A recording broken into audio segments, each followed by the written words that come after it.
Hello dear children, greetings of the day. आज हम लोग डिस्कशन करेंगे कि what is the easiest way to solve physics numericals. Topic पर आने से पहले एक क्वेश्चन पूछती हूँ मैं आपसे कि क्या आपने कभी शेर देखा है? शेर मीन्स लॉयन। अब बहुत सारे बच्चे आंसर देंगे यस मिस ज़ू में देखा है, और बाकी बच्चे आंसर देंगे नो मिस मूवीज़ में देखा है। अब शेर से डर लगता है? My next question. बहुत सारे बच्चे आंसर देंगे यस मिस बहुत डर लगता है, वो तो जंगल का राजा है। और बहुत सारे जो समझदार बच्चे हैं वो आंसर देंगे मिस सामने आमने फेस ही नहीं किया तो डर कैसा। तो सेम स्टोरी है फिज़िक्स न्यूमेरिकल्स की। जब बच्चों आप 6, 7, 8th क्लास में पहुंचते हैं तो आपके माइंड में फ़िज़िक्स न्यूमेरिकल्स वर्सेस शेर ऐसा अजम्पशन या फिर ऐसा डर डाल दिया जाता है कि बच्चों जैसे शेर को आपने देखा नहीं है बट आप डरते हैं उससे, क्योंकि बचपन से आपके माइंड में ये कंसेप्ट डाला हुआ है कि lion is the king of forest और किंग ऑफ वाइल्ड रीजन्स। वैसे ही फ़िज़िक्स न्यूमेरिकल्स के लिए आपके माइंड में डाला गया है कि फ़िज़िक्स न्यूमेरिकल्स बहुत टफ़ होते हैं और इस वजह से फ़िज़िक्स सब्जेक्ट ही टफ़ है। बट आज हम लोग इस बात को रियलाइज़ करेंगे कि ऐसा कुछ भी नहीं है, ये सिर्फ़ एक मिथ है, मतलब ये सिर्फ़ एक फॉल्स बात है। तो चलेंगे फ़िज़िक्स न्यूमेरिकल्स को करने का प्रॉपर वे क्या है ताकि आप अपने माइंड से अपना डर निकाल सकें। ठीक है, चलिए मूव ऑन द बोर्ड। सबसे पहले न्यूमेरिकल्स को आपको मेंटालिटी बनानी पड़ेगी कि there is easy way to solve them. The topic should be clear to you with the help of diagram and the formula must be learn along with the topic. मतलब बहुत सारे बच्चे क्या गलती करते हैं कि वो फॉर्मूला बुक परचेज़ कर लेते हैं और वो फॉर्मूला बुक में से वो रटते जाएंगे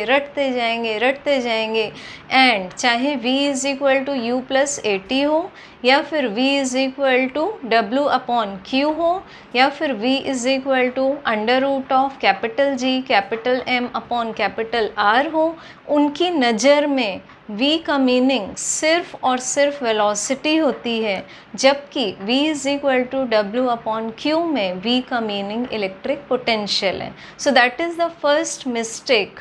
don't learn formula with the help of formula book. ये काम आपका है क्या कि टॉपिक जब भी आप कंप्लीट करते हैं आप उसका डायग्राम बनाएं, whether the diagram is possible और नॉट। आप अपने इमेजिनेशन में से डायग्राम बनाएं और फिर साथ ही साथ में आप उसका फॉर्मूला कवर करें और फॉर्मूले के ऊपर थोड़ी सी मेहनत उसी समय कर लें जब आप टॉपिक कर रहे हैं, ना कि पूरा चैप्टर ख़त्म होने के बाद। नेक्स्ट पॉइंट, चैप्टर जैसे ही आपने फिनिश कर लिया, टॉपिक्स फिनिश करते करते उसके बाद आप चैप्टर का माइंड मैप बना लें। Mind map is the diagrammatic representation of all topics of chapter in a single page. जैसे एक नोटबुक में दोनों पेजेस आप ओपन करेंगे, दोनों पेजेस को मिलाकर आप एक चैप्टर का डायग्रामेटिक प्रेजेंटेशन करेंगे known as mind map. Again work on formula which are written by only you, not by any book. हाँ, आप किसी और स्टैंडर्ड ब्रांडेड बुक में से ज़रूर अपना वर्क वेरीफाई और क्रॉस वेरीफाई कर लेते हैं, कर सकते हैं, but this should not be copy cat method. ठीक है, ये 2 स्टेप्स आपने किए। अब आपके माइंड में ऐसा कोई डर नहीं होना चाहिए because we are learning proper way to physics numericals. सबसे पहले ये रखा हुआ है नीचे हमारा problem at the lower most level. जैसे ही आपको फिज़िक्स न्यूमेरिकल मिला, प्रॉब्लम मिला, आप उसको एनालाइज करेंगे। अब क्वेश्चन उठता है मैम क्या एनालाइज करना है?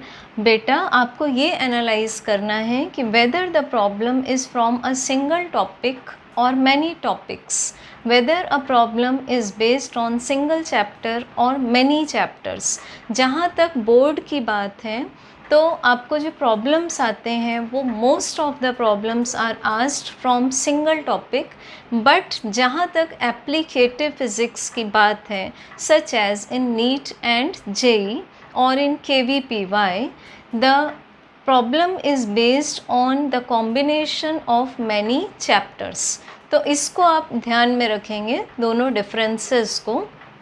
नेक्स्ट, आपने फॉर्मूला फ्रेम कर लिया कि फॉर्मूले का जो मिक्सचर होगा हमारे पास, या हमें जो डिफरेंट फॉर्मूले मर्ज करके एक फाइनल फॉर्मूला अचीव करना है, वो फॉर्मूले में जो क्वांटिटीज़ हम पुट करेंगे they should be in the form of single unit system.